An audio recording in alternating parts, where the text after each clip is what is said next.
here today in Chicago at the International Society for Technology and Education, and it's a huge program with people from, frankly, around the country here.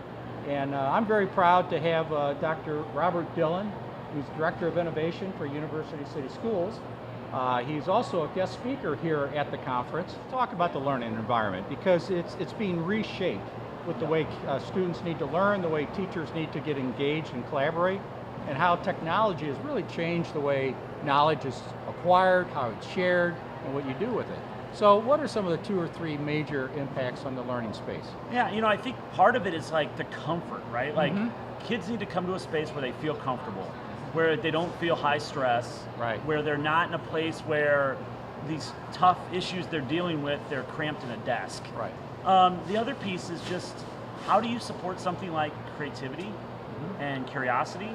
And that's hard to do in a traditional classroom space. So a lot of these technology tools are about creativity, but if the environment doesn't match that, it's sort of a disconnect for kids.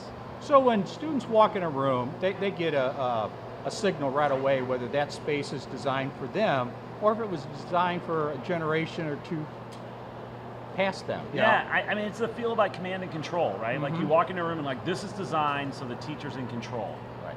As opposed to like, this is designed to help me learn. And kids can tell you that, you're right, in the first 10 seconds they walk into a room. So when you walk in a room after you're there for say 5-10 minutes, what do you see happening in the room? Because it changes.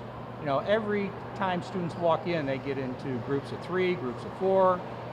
What do you see when you walk in a successful space? Yeah, what I'm hoping to see is kids having an opportunity to really showcase their learning. And that's a big deal for me, is like, how do we get kids to create with all this technology that we have? How do we get them to show that they understand the standards, they have the knowledge, they can pass that along, they can create video, they can work side by side. All those things really matter, and the space lends itself to that. So, you know, the things that I hear students talking about is augmented reality and virtual reality and all the things that's exciting now. Obviously, those will change in a few years. There'll be something else better. But how do they work in a space and use those kinds of tools? How do you design spaces for that? Yeah, I heard the other day that with more virtual reality, we're going to have teachers understand like where kids sit while they have the goggles on, all kinds of things. But I think there are tools that are neat to have, nice to have, and you need to have. And I think that many of the teachers here do a good job of saying, oh, that's neat, but I can make it great for learning. And I think that when you walk into a room that's doing that well, there's a lot of different opportunities for kids to experiment and tinker. And I think that that's a couple of the verbs that I like to really see in a classroom. Well, you know, one of the things I've learned is I've talked to many startup companies and the people in the technology field, and what's interesting is kids watch that from afar, and when they can bring some of those ideas and tools into the classroom, in essence, they want to be like Mike. You know, they want to be like that. So tell me something about how kids get motivated from what they see going on outside the classroom. Yeah, I mean, research is getting very clear that like engagement and joy are leading indicators to success. So if you walk into a classroom and kids are joyful, engaged, and that happens when the space supports that. The energy in the room's right, the lighting's right, the color's right, the sound's right. All of those little things matter a ton. And teachers being really intentional can really activate those things. Well, what's interesting is, you know, the schedule of the day is, say, if it's an A-B block schedule, it's 44 minutes.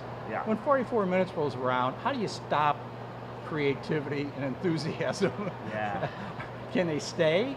Do they come back after school? Because they don't want to go someplace else. And we've talked about that space is also about time. And that time's one of our big inhibitors in learning. Like we say, okay, stop learning this, go learn that.